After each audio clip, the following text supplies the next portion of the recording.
1st of December in the year 1946 dawned with a deceptive calm over Bennington, Vermont. It was a Sunday, the sort of gray, quiet day that often precedes the harshness of a New England winter. At Bennington College, a prestigious liberal arts institution nestled in the foothills of the Green Mountains, the atmosphere was one of studious repose mixed with the lethargy of the weekend. Among the students navigating the transition between autumn and true winter was Paula Jean Welden, an 18-year-old sophomore with an artistic inclination and a history of personal independence. To understand the gravity of what occurred that afternoon, one must first look at the mundane nature of the hours leading up to the event. There were no obvious signs of distress, no dramatic declarations, and no indications that the day would end in one of the most enduring mysteries in the history of Vermont. Paula worked 2 shifts in the dining hall that day, a common duty for students. Her friends and coworkers later recalled her demeanor as entirely ordinary. She was cheerful, perhaps a little tired from the workload, but she engaged in the usual banter of a college dining hall.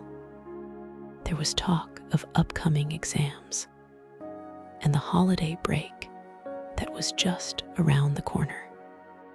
However, beneath the surface, there may have been a simmering restlessness. Paula had recently expressed a feeling of being homesick to her roommate, Elizabeth Parker. The pressures of academic life and a recent disagreement with her father over a Thanksgiving visit may have weighed on her mind. It was this need for solitude, for a moment of clarity that nature often provides, that likely spurred her decision to leave the dormitory that afternoon. Around 2:15 in the afternoon, Paula returned to her room in Dewey House. She told Elizabeth that she intended to go for a long walk. This was not an unusual declaration. Paula was known to be an active walker, someone who appreciated the rugged beauty of the surrounding landscape. However, the choices she made in those next few minutes would become the subject of intense scrutiny for decades to come. She changed her clothing, but what she chose to wear was perplexingly inadequate for the falling temperatures and the destination she had in mind. She donned a pair of jeans and a bright red parka with a fur-trimmed hood. On her feet, she wore simple sneakers.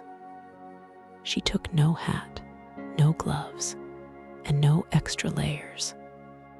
The sky outside was already heavy with the promise of snow, and the temperature was steadily dropping. Yet Paula dressed as if she were merely crossing the campus quadrangle rather than embarking on a trek into the wilderness. She left Dewey House shortly after 2:45 in the afternoon. She carried nothing with her, no purse, no money, and no identification. It was the inventory of someone expecting to return within the hour.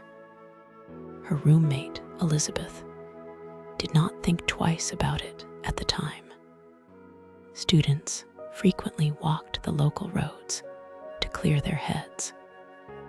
Paula walked down the college drive, a solitary figure in a red coat moving against the backdrop of bare trees and frozen earth.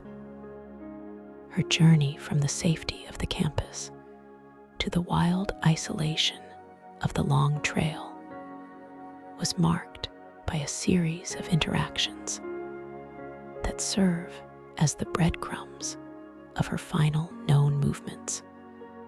The first of these occurred near the campus entrance. A group of students spotted her and noted her direction. Shortly thereafter, around 3:15, a local contractor named Louis Knapp observed Paula hitchhiking near the college gates. Hitchhiking was not uncommon for students in that era, despite the inherent risks. Knapp stopped and offered her a ride. She accepted, climbing into his vehicle for the short journey toward the trail entrance. During the drive, the conversation was sparse but cordial. Knapp later reported that Paula seemed lucid and calm. She did not appear to be fleeing anything, nor did she seem agitated. When he asked her where she was headed, she mentioned the long trail. Knapp, a local who knew the terrain well, cautioned her.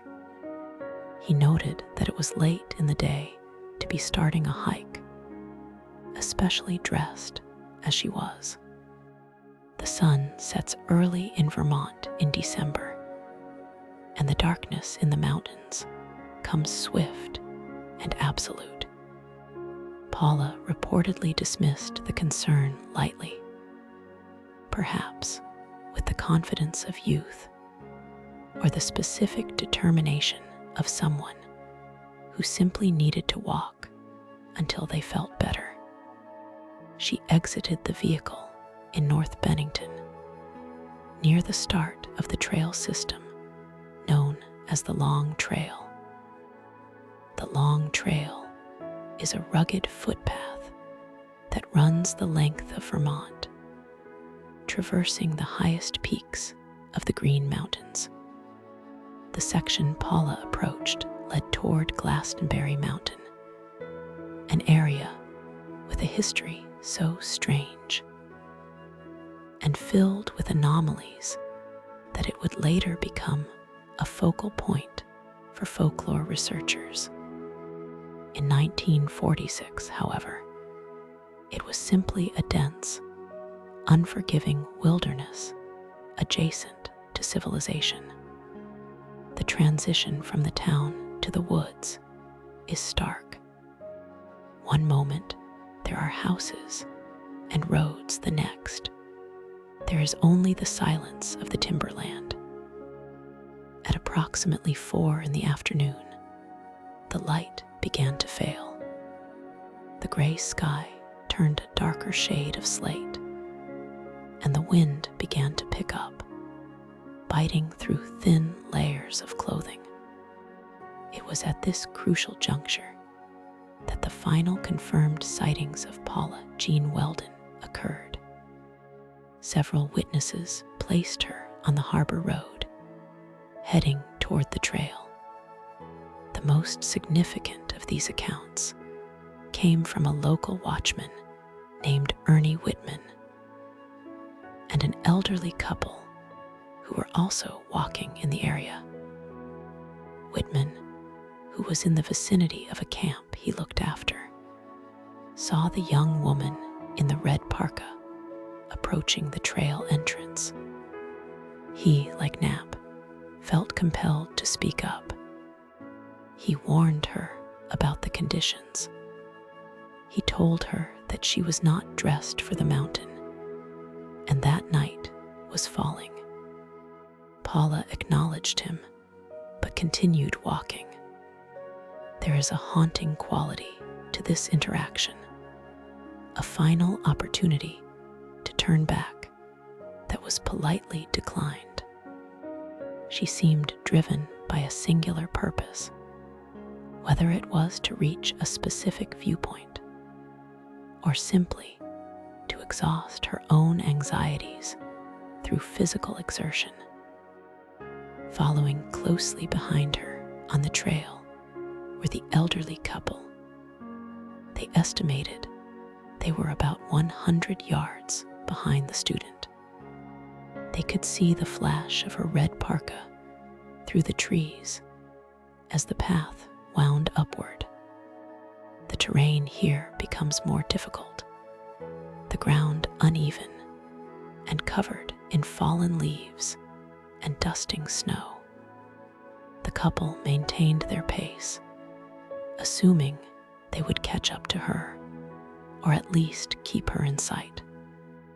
The trail curved around a rocky outcrop, a natural blind spot that momentarily obscured the view ahead.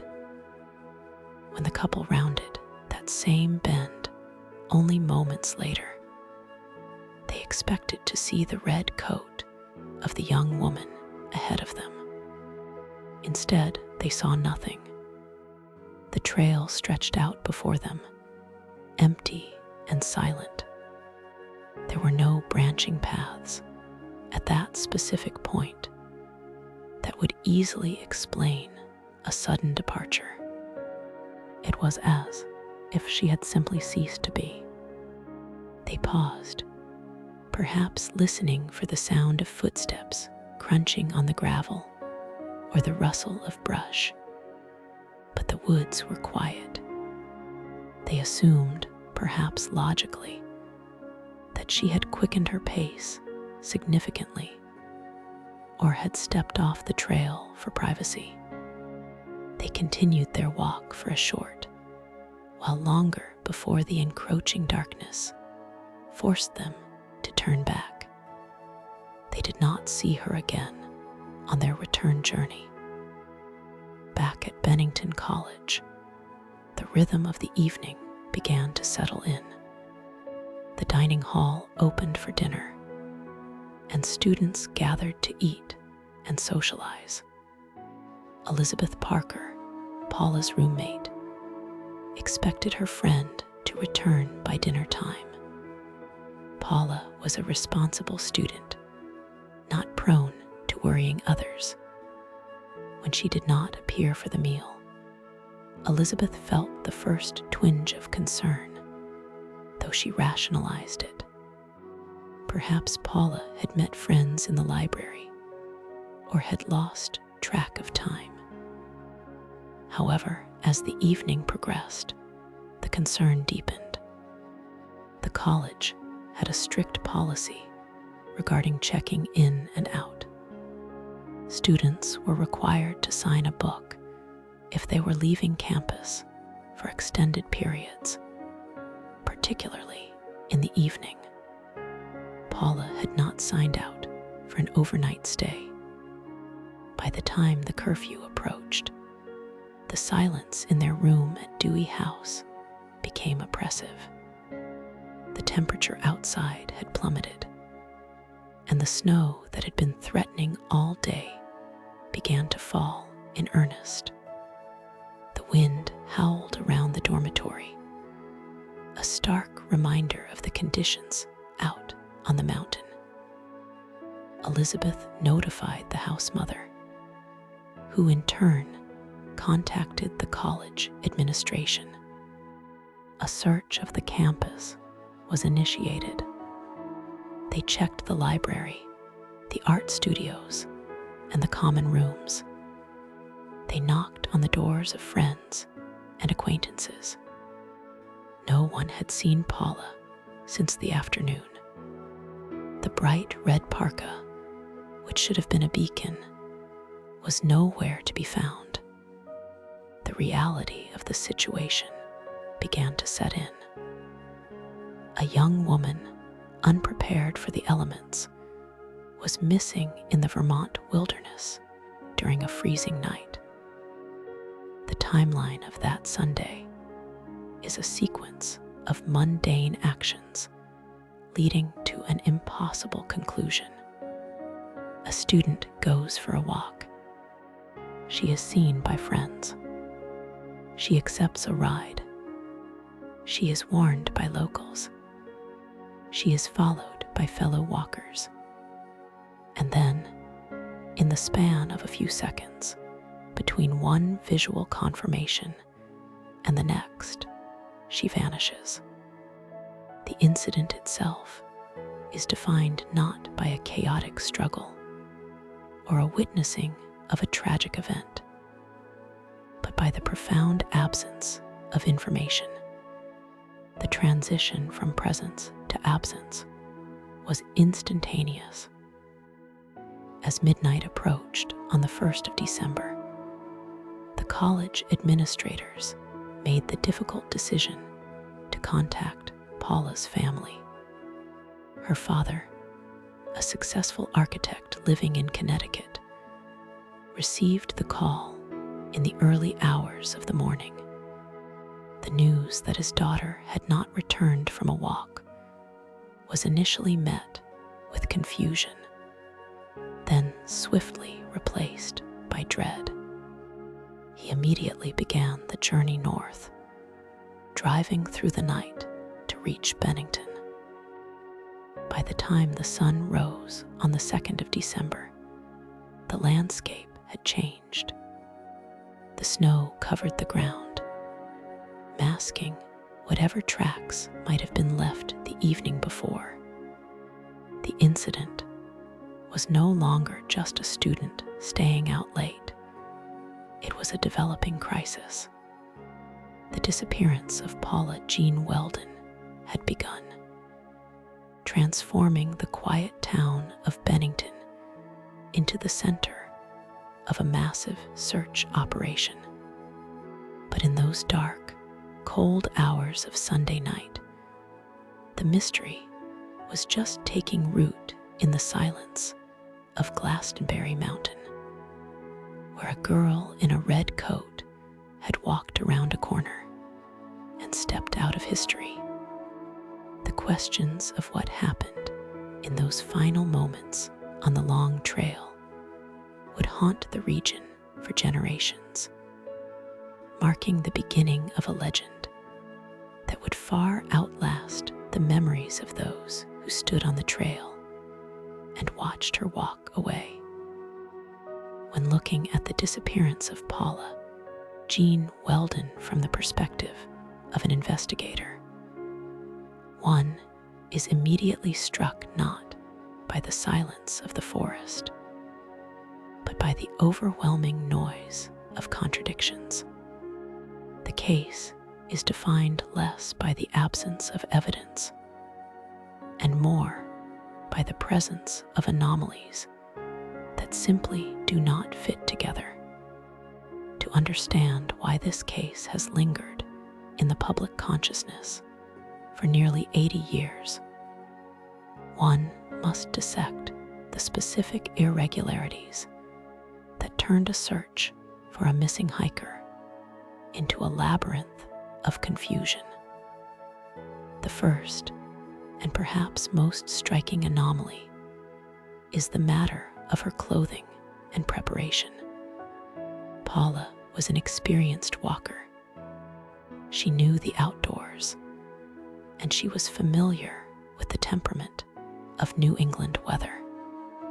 Yet, on the afternoon of December 1st, 1946, she departed for the long trail dressed in a manner that bordered on negligence for a winter hike. She wore a distinctive red parka with a fur-trimmed hood, blue jeans, and sneakers. She carried no bag, no extra layers, no flashlight, and no food. The temperature that afternoon was mild for December, hovering around 50 degrees, which might explain her initial choice. However, anyone living in Vermont knows that winter temperatures plummet rapidly after sunset.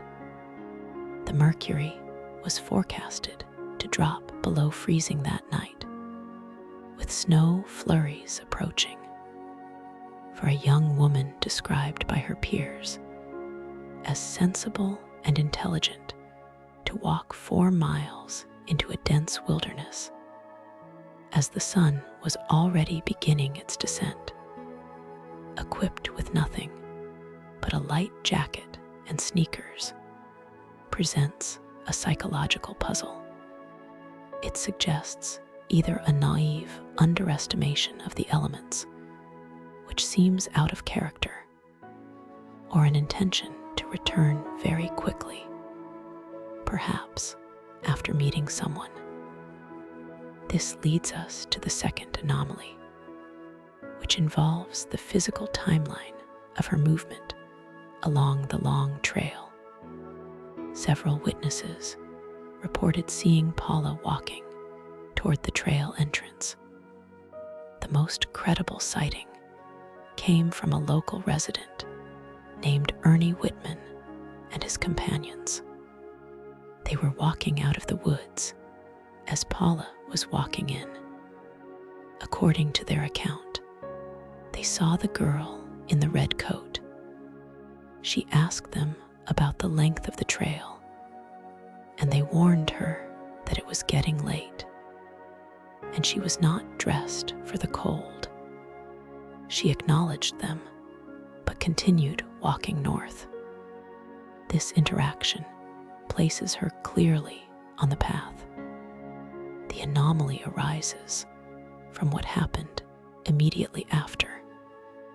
Whitman and his group watched her walk up a slight incline and turn a corner on the path, disappearing behind a rocky outcropping.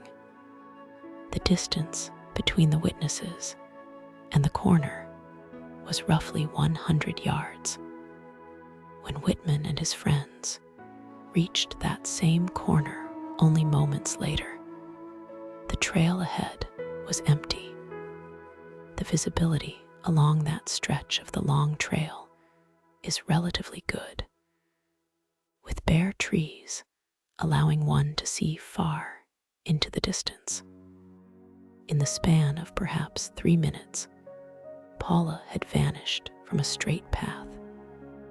She had not had time to run out of sight, and if she had stepped off the trail into the brush, the cracking of frozen twigs and dry leaves would have been audible in the crisp winter air. It was as if she had simply ceased to exist the moment she broke the line of sight. The investigation itself provided the third and most frustrating anomaly. At the time of the disappearance, the state of Vermont did not have a state police force. The initial search was conducted by the local county sheriff and a hastily assembled group of volunteers. While their intentions were noble, their methods were disastrous for any potential forensic inquiry. Hundreds of students from Bennington College, along with local townsfolk and firefighters, descended upon the long trail. They marched shoulder to shoulder, trampling the ground, breaking branches, and effectively obliterating any subtle signs that a tracker might have used to locate the missing woman. If there had been footprints, tire tracks, or signs of a struggle, they were destroyed within the first 24 hours by the very people trying to help. This lack of professional scene preservation created a void where facts should have been. It forced investigators to rely on hearsay and memory rather than physical data. The fourth anomaly centers on the behavior of William Welden, Paula's father. His actions in the days following the disappearance were described by law enforcement and the press as highly irregular. Upon arriving in Bennington, he almost immediately began to clash with the local authorities. He was vocal in his criticism of the search efforts, which, while understandable given the lack of a state police force, became antagonistic. He brought in his own private investigators and seemed convinced from a very early stage that his daughter was not lost in the woods, but had been taken. However, his theory of what happened shifted rapidly. At one point, he suggested she might have become despondent and sought to harm herself. Later, he pivoted to the idea that a boy was involved. The strangest chapter regarding William Welden occurred when he vanished for a period of 36 hours during the height of the search. He left Bennington without telling the authorities where he was going. When he returned, he was tight-lipped about his whereabouts. This unexplained absence fueled rampant speculation. Had he gone to meet a kidnapper? Had he gone to check on a secret location? Or was he simply a grief-stricken father, acting irrationally under immense pressure? The files indicate that police in neighboring states were alerted to watch for him, adding a layer of suspicion to the family dynamic. Furthermore, rumors began to circulate about a disagreement between Paula and her father regarding a boy she wished to see, a claim the family denied, but which persisted in local gossip. The father's demeanor, oscillating between aggressive interference and strange absences, clouded the investigation and directed resources toward clearing him, rather than solely focusing on the terrain. Another significant anomaly involves the geographical context of the disappearance. The area where Paula vanished, Glastonbury Mountain, has a history of swallowing people. While a journalist must be careful not to lend too much weight to folklore, the statistical cluster of missing persons in this specific region cannot be entirely ignored. Between 1945 and 1950, several individuals vanished in this triangular area of wilderness. While the environments are rugged and the woods are deep, the frequency of these incidents within such a short window of time is statistically peculiar. In Paula's case, the specific location of her disappearance was known as the Long Trail, a well-marked hiking route. It was not a treacherous, unmapped canyon. She was not bushwhacking through dense thickets. She was on a path wide enough for a vehicle in some places. For an individual to vanish from a known route without a scream, without a dropped item of clothing, and without leaving a single footprint that could be definitively linked to her departure from the trail, defies standard search and rescue logic.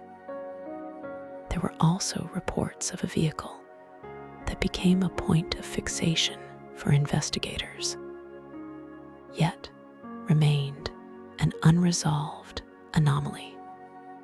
Several witnesses mentioned seeing a dark car parked near the trail entrance around the time Paula arrived. Descriptions of the vehicle varied, but the presence of an unknown car in a remote area during the precise window of the disappearance suggests the possibility of external involvement. However, despite roadblocks and interviews, this vehicle was never identified. It became a ghost car, seen by some, remembered by few, and found by none. If Paula had entered a vehicle, voluntarily or otherwise, it would explain the suddenness of her disappearance from the trail. It would explain why the dogs, which were eventually brought in, could not hold a scent trail past the initial entry road. The scent simply ended, as if she had been lifted from the earth.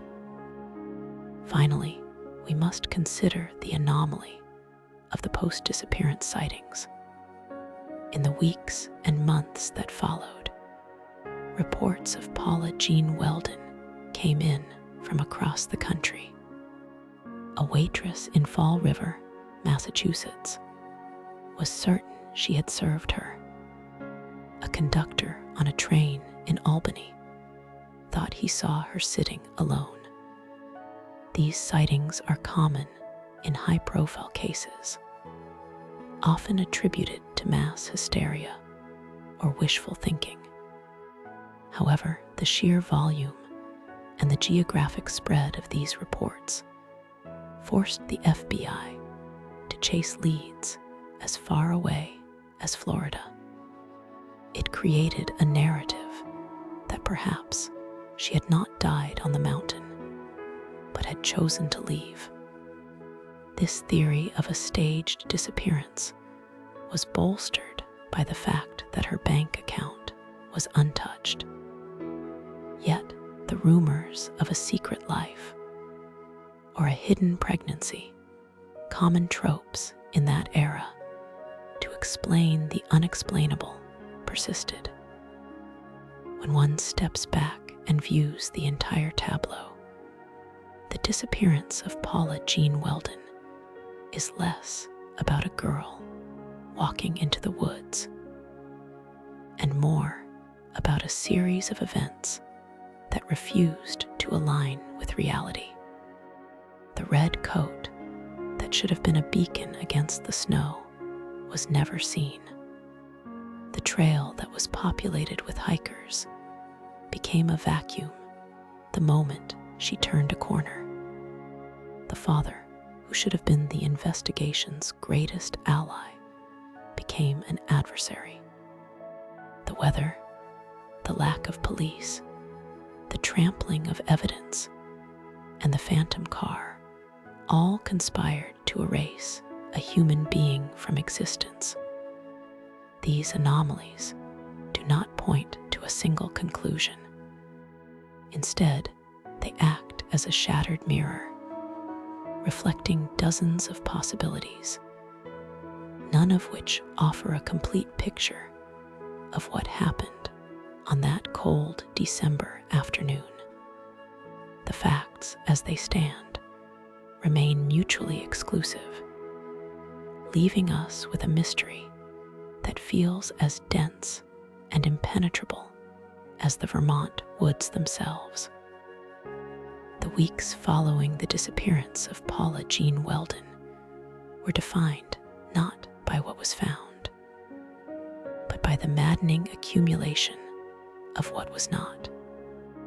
As the initial adrenaline of the search on Glastonbury Mountain began to fade, replaced by the grim reality of a Vermont winter, the investigation fractured into a dozen different directions. Each path promised answers, and each path eventually terminated in a frustrating silence. These were the dead ends, the leads that taunted investigators and family members alike, suggesting that the truth was just out of reach, obscured by snow, incompetence, or perhaps something far more deliberate. To understand why the investigation faltered so badly, one must first look at the structural void within Vermont law enforcement at the time.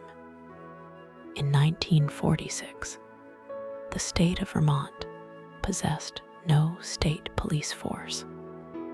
The responsibility for finding the 18-year-old college sophomore fell onto the shoulders of the Bennington County Sheriff and a loose coalition of local volunteers, the National Guard, and students. They were well-intentioned, but woefully ill-equipped for a case of this magnitude.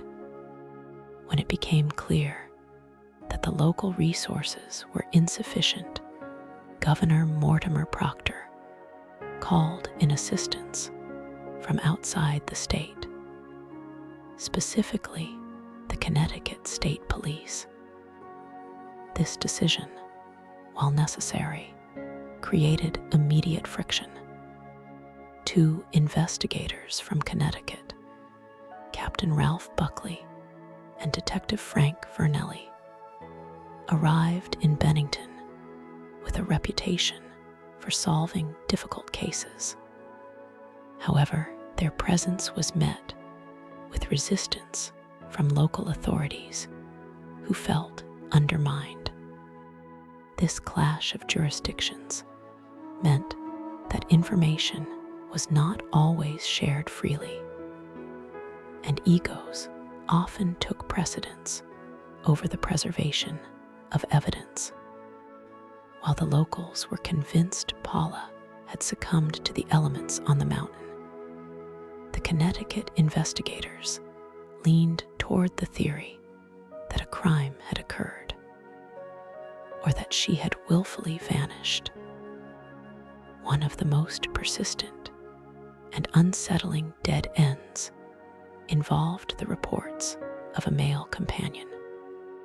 Early in the timeline, witnesses placed Paula on the long trail walking alone. However, other accounts surfaced suggesting she was not as solitary as it seemed. A local watchman claimed to have seen a girl matching Paula's description, accompanied by a man in a dark sedan near the entrance to the trail. This vehicle became a phantom in the case files. It was described as a 1937 or 1938 model, possibly a Chevrolet. Yet no license plate was ever recorded. The description of the man was equally vague: dark hair, average build, a description that could fit half the population of Bennington.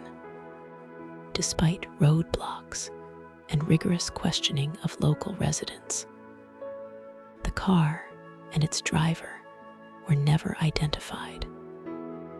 The theory of a secret male companion gained traction when investigators delved into Paula's personal life. Her father, Archibald Welden, was a prominent industrialist who arrived in Bennington with a forceful, almost combative energy. He was adamant from the beginning that his daughter had not simply wandered off and frozen. He insisted she was a capable outdoorswoman who knew the risks. Archibald floated the idea that a boy from the area, or perhaps a secret interest from school, was involved. This led authorities to scrutinize a young man Paula was known to favor, a student from a nearby college who was fond of botany, just as she was. Police questioned this individual at length. Rumors swirled that a clairvoyant had directed police to a specific location where evidence of this young man's involvement might be found. But physically, nothing connected him to the day in question. He had an alibi, though some whispers in the community suggested it was not entirely watertight. Without physical proof or a confession, the authorities could not hold him. He remained a person of interest in the eyes of the public, but in the eyes of the law, he was another dead end. As the physical search of the mountain yielded nothing but snow and ice, the investigation turned outward, chasing the hope that Paula was still alive. This desperation birthed the sightings phase of the mystery. The most credible, yet ultimately fruitless, lead came from Fall River, Massachusetts. A waitress at a diner there contacted the police, convinced she had served Paula lunch days after she vanished from Vermont. The waitress described a young woman who seemed agitated, dazed, and out of place. The physical description was strikingly accurate, down to the red coat that had become the defining image of the case. Archibald Welden, grasping for any possibility that his daughter was not lost to the wilderness, latched onto this report. The theory was that Paula might have suffered a fugue state, a temporary amnesia brought on by stress, and had wandered far from home. The Fall River police mobilized, checking hotels, bus stations, and rooming houses. For a brief window of time, there was a palpable sense of optimism. If she was in Massachusetts, she was alive. But as days turned into weeks, the sighting remained uncorroborated. No one else in Fall River had seen her. No ticket agent recalled selling her a fare. The trail in Fall River dissolved just as completely as the footprints on Glastonbury Mountain. Then came the turn toward the paranormal, a common occurrence when traditional logic fails. Desperate for answers, the family and investigators accepted the help of a man named Matthews, a reputed psychic. In the 1940s, such involvement was viewed with skepticism. Yet the lack of progress forced open doors that usually remained closed. Matthews provided a detailed vision. He described a small, abandoned cabin located deep within the radius of the search area. In his vision, he claimed Paula had sought shelter there. What made this lead chilling was that the search parties did indeed locate a cabin fitting the psychic's description in an area that had been difficult to access. However, upon entering the structure, they found only dust and emptiness. There was no sign that a fire had been lit, no disturbed furniture, and no trace of the red parka. The psychic then altered his vision, claiming that she had been moved, or that the location he saw was symbolic. It was a pattern that would repeat with other seers and mediums who attached themselves to the case, specific enough to ignite hope, but vague enough to explain away their failure. The investigation was further complicated by the behavior of Archibald Welden himself. His grief manifested as erratic aggression. He publicly criticized the Bennington College administration and the local sheriff, accusing them of incompetence and of trying to hush up a scandal. He hired private investigators, determined to prove that his daughter had been taken against her will. his insistence on a criminal element rather than an accident created a schism in the community. Some believed the father knew more than he was saying, projecting guilt onto others. Others saw a broken man raging against the dying of the light. His theories, while plausible, lacked the one thing the case desperately needed: evidence. By the time the spring thaw arrived in 1947, the landscape of the investigation had changed. The snow melted, revealing the forest floor, but it did not reveal Paula. The $500 reward, a significant sum at the time, went unclaimed. The dark sedan was never found. The boy with the interest in botany graduated and moved on. The waitress in Fall River went back to serving tables, perhaps wondering for the rest of her life who the girl in the red coat really was. The final, and perhaps most frustrating dead end, was the realization that the initial search might have destroyed the very clues needed to solve the case. In the chaotic first days, hundreds of students and volunteers had trampled through the woods without grid systems or professional oversight. If there had been footprints leading off the trail, tire tracks from a sedan, or small items dropped in a struggle, they were likely obliterated by the boots of the very people trying to help. The crime scene, if there was one, had been contaminated beyond recovery before the professionals from Connecticut even arrived. The disappearance of Paula Jean Welden exposed the deep flaws in Vermont's investigative capabilities, leading directly to the creation of the Vermont State Police 7 months later. But for Paula, this institutional change came too late. The file remained open, but the leads had dried up. The case became a collection of fragments: a red coat, a dark car, a jealous boyfriend, a psychic's vision, none of which fit together to form a complete picture.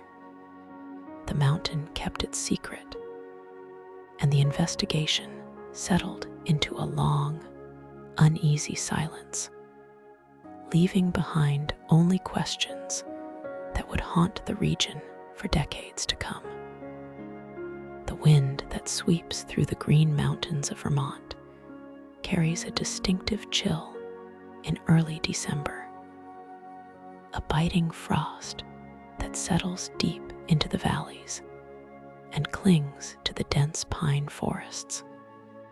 On the first day of December in the year 1946, this wind moved through the campus of Bennington College with a quiet persistence, rattling the window panes of Dewey House, where an 18-year-old sophomore named Paula Jean Welden was deciding how to spend her afternoon. She was a student of art and botany, known for her vitality and an independent streak that was not uncommon among the young women at the progressive institution. On that gray Sunday, Paula did not seem like a person stepping toward the edge of a precipice. She seemed, by all accounts, merely restless.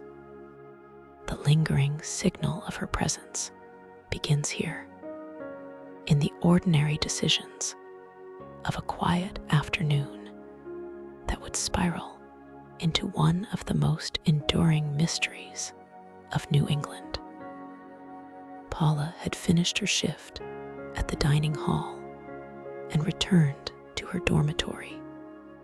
Her roommate, Elizabeth, later recounted that Paula felt the walls closing in, a common sentiment during the long study sessions required before the winter recess. She wanted fresh air. She wanted to walk. Paula changed into clothing suitable for a trek, but perhaps not for a night exposed to the elements. She wore blue jeans, a pair of sneakers with heavy soles, and a distinctive parka. The coat was red, a bright crimson hue that should have acted as a beacon against the muted browns and whites of the late autumn landscape. It was a splash of color that would be seared into the memories of the last few people to see her, a visual frequency that continues to resonate in the lore of the area. She left the campus alone. This was not entirely unusual, though hiking solo in the encroaching twilight of a Vermont winter carried risks that locals understood well.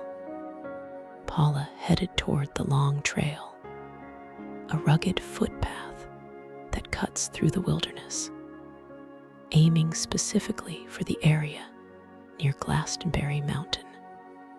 Her journey from the college to the trailhead was pieced together through a series of sightings that serve as the only reliable coordinates in a map that otherwise leads to nowhere. A local contractor gave her a ride part of the way. He noted her red coat. He noted her pleasant demeanor. There was no sign of distress, no indication that she was fleeing a threat or harboring dark intentions. She was simply a student on a day hike. Upon reaching the start of the trail, Paula encountered a few more individuals. A watchman stationed near a construction site spoke to her. He warned her that it was getting late, that the light would not hold for much longer, and that she should not go too far. Paula acknowledged him, but continued upward. The most significant verification of her location came from an elderly couple who were walking a few hundred yards behind her. They saw the red coat moving up the path. They watched her round a bend in the trail, the crimson fabric disappearing behind a screen of evergreen and rock. When the couple reached that same corner moments later, they expected to see her back as she climbed. Instead, they saw nothing. The trail stretched out before them, empty and silent. There were no branching paths at that specific junction. No easy way to step off the track without crashing through dense underbrush.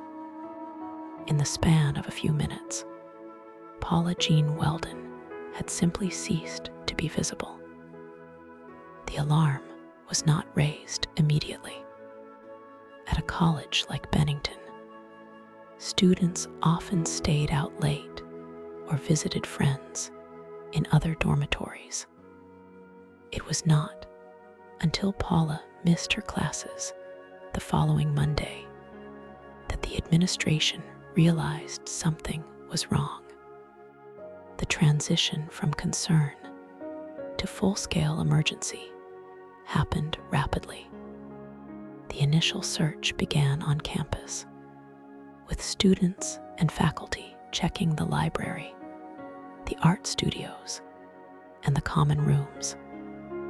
When it became clear she was not on the grounds, the focus shifted to the wilderness. The search for Paula Jean Welden became a chaotic and desperate endeavor, hampered significantly by the infrastructure of the time. In 1946, Vermont did not have a state police force. The responsibility for the investigation fell to a patchwork of local sheriffs, the college administration, and eventually the governor. The lack of a centralized command structure meant that information was often siloed or lost entirely. It was a cacophony of good intentions with little direction. Students from the college were released from classes to scour the woods. They walked in long lines, arm in arm, sweeping through the underbrush near the campus. Firefighters, local outdoorsmen, and eventually the National Guard joined the effort. Despite the massive influx of manpower, the mountain refused to yield any physical evidence. There were no footprints matching her sneakers found in the soft earth where she vanished. The red parka, so vibrant and impossible to miss, was nowhere to be found. The weather turned against the searchers almost immediately. Snow began to fall, blanketing the region and effectively erasing whatever subtle signs might have remained on the forest floor. The silence of Glastonbury Mountain seemed to deepen, swallowing the shouts of the search parties. Paula's father, Archibald Welden, arrived from Connecticut with a sense of urgency that quickly turned to frustration. He was a man of influence, an industrial engineer who was accustomed to order and results. The disorganized nature of the local search infuriated him. He utilized his connections to bring in outside help, including investigators from New York and even private detectives. This introduced a new layer of friction to the case. The local authorities felt undermined, while the outside investigators viewed the locals as incompetent. In the middle of this administrative storm, the question of Paula's fate remained unanswered. As days turned into weeks, the theories regarding her disappearance began to multiply, filling the void left by the lack of facts. Some speculated that she had suffered a fall and was injured in a ravine that the searchers had missed. Others suggested she had experienced a sudden loss of memory, a fugue state that led her to wander away from the area entirely. There were whispers of a voluntary departure, that perhaps she had met someone and left to start a new life. Though her bank account and personal belongings remained untouched in her dormitory, darker theories emerged as well. The presence of the road near the trail led to speculation about a passing vehicle and an opportunistic abduction. The investigators scrutinized every report of cars seen in the area that evening. They interviewed the contractor who gave her a ride multiple times. They questioned a young man seen driving a maroon convertible, but nothing connected him to the events on the trail. Archibald Welden himself became a subject of scrutiny for a brief period. A common occurrence when families face such inexplicable loss. Though no evidence ever linked him to his daughter's vanishing, he left Vermont a broken man, critical of the state's inability to coordinate a proper response. The case created a lingering signal in the cultural and political landscape of Vermont. The disastrous lack of coordination during the search for Paula was the direct catalyst for the creation of the Vermont State Police 7 months later. The legislators realized that relying on scattered county sheriffs was insufficient for major investigations. In this way, Paula's disappearance reshaped the state, leaving a legacy of reform born from tragedy. However, the mystery itself refused to fade. The area where she vanished, Glastonbury Mountain, already held a reputation for strangeness. It was a place of ghost towns and abandoned logging camps, a rugged terrain that locals treated with respect and caution. In the years following Paula's case, other disappearances in the same general vicinity led to the coinage of the term Bennington Triangle. While such labels often drift into the realm of folklore and superstition, they speak to a very real, unsettled feeling that pervades the region. The idea that a person could walk around a corner and simply dematerialize challenges our understanding of safety and continuity. The signal continues to faint, but persistent. It is found in the police files that remain open to this day. It is found in the archives of the college, where photos of a smiling student remind us of a life interrupted. Even now, hikers on the long trail often report an eerie sensation when passing the area where the road meets the woods. They look for a flash of red in the trees, a glimpse of the parka that was never recovered. The investigation into Paula Jean Welden is a study in absence.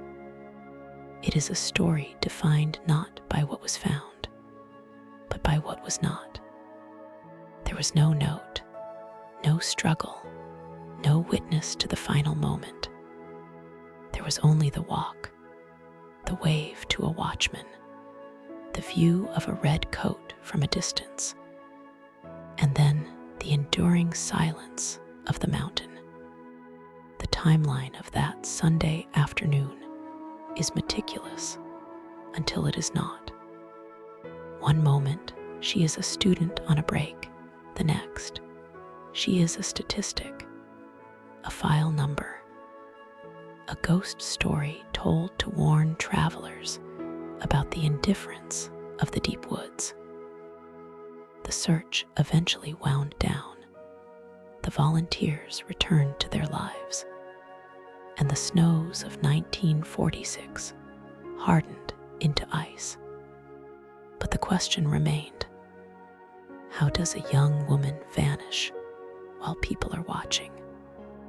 How does the earth swallow a person without leaving a scar? The lingering signal of Paula Jean Welden is not a distress call or a radio transmission. It is the quiet, nagging realization that the wilderness keeps its secrets. And sometimes, the only trace left behind is the memory of a color against the gray, fading into the dark.